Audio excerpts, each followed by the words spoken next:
Le Galaxy S26 Ultra de Samsung s'annonce impressionnant, mais un domaine pourrait ne pas connaître le bond espéré par les fans, la luminosité. Samsung a constamment amélioré ses dalles OLED année après année, augmentant la luminosité maximale à chaque nouvelle génération. Pourtant, le S26 Ultra semble destiné à conserver la même luminosité maximale que ses prédécesseurs, ce qui soulève la question, comment rivalisera-t-il avec les autres flagships l'an prochain ? Les modèles actuels S24 et S25 Ultra atteignent une luminosité maximale de 2600 nits grâce aux dalles OLED M13 de Samsung.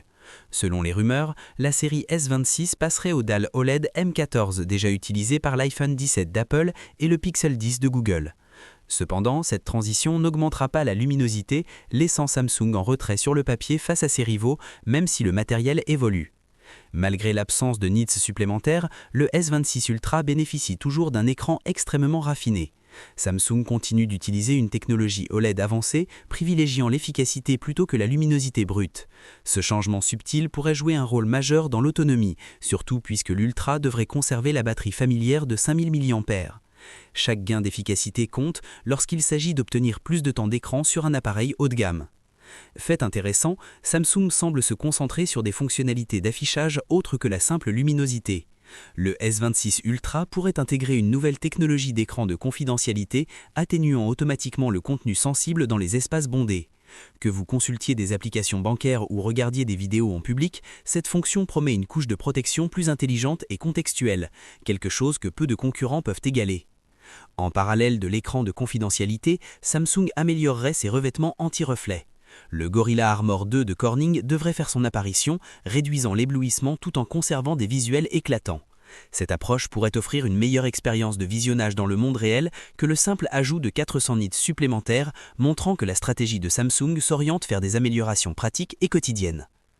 Les modèles standards S26 et S26 Plus devraient être proposés en deux configurations, 12 Go de RAM avec 256 Go de stockage et 12 Go avec 512 Go de stockage.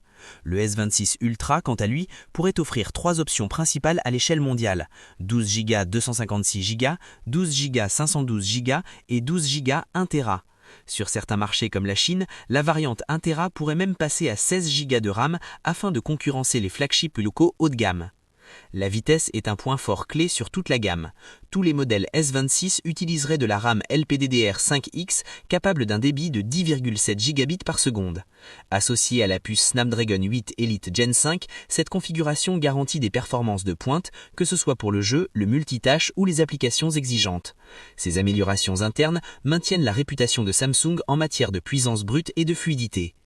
L'accent mis par Samsung sur la confidentialité se poursuit avec la rumeur d'une fonctionnalité Flex Magic Pixel sur l'Ultra. Cette solution matérielle permettrait d'obscurcir l'écran selon les angles latéraux d'une simple pression. Contrairement aux protections d'écran de confidentialité traditionnelles, elle ne réduira pas la luminosité ni ne déformera les couleurs. Pour les trajets quotidiens ou le travail dans des espaces bondés, cela pourrait redéfinir la manière dont nous interagissons avec des contenus sensibles sur smartphone. Le concept Flex Magic Pixel s'appuie sur les précédents efforts anti-reflets de Samsung, apparus une première fois avec le S21 Ultra et perfectionnés jusqu'au S24 Ultra. En combinant Gorilla Armor et une technologie de confidentialité intelligente, le S26 Ultra vise à offrir durabilité, clarté et discrétion, tout sans accessoires supplémentaires. C'est une façon subtile mais puissante pour Samsung de se démarquer au-delà des simples spécifications photo ou de luminosité brute. Malgré des améliorations progressives constantes, certains utilisateurs ont exprimé leur frustration face au rythme lent de l'innovation, notamment en ce qui concerne la capacité de batterie. La cellule de 5000 mAh est restée inchangée, tandis que les concurrents adoptent de batteries plus grandes. En se concentrant sur des gains d'efficacité grâce aux nouvelles technologies OLED et d'affichage, Samsung peut extraire plus d'autonomie sans augmenter la taille de batterie, une amélioration intelligente mais invisible. Le S26 Ultra devrait également améliorer son système photo et sa vitesse de charge. Des rapports évoquent jusqu'à 60 watts de charge rapide, ainsi que des améliorations logicielles et des capteurs pour les selfies et la vidéo.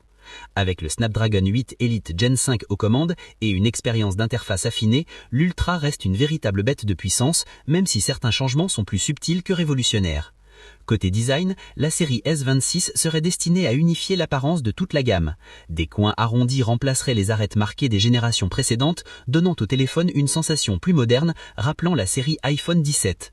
L'arrière pourrait ressembler à celui du S25 avec de légers ajustements des îlots photo, suggérant que Samsung affine l'esthétique plutôt que de la réinventer complètement.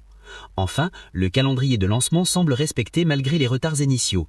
Des fuites de certification indiquent que le S26 Ultra est prêt, avec une arrivée probable accompagnée des S26 et S26 Plus fin janvier. Même si Samsung ne réinvente pas la roue, la combinaison d'efficacité, de fonctionnalités de confidentialité et de spécifications haut de gamme constantes fait de S26 Ultra un des flagships les plus soigneusement conçus de ces dernières années, équilibrant performance et utilisation quotidienne.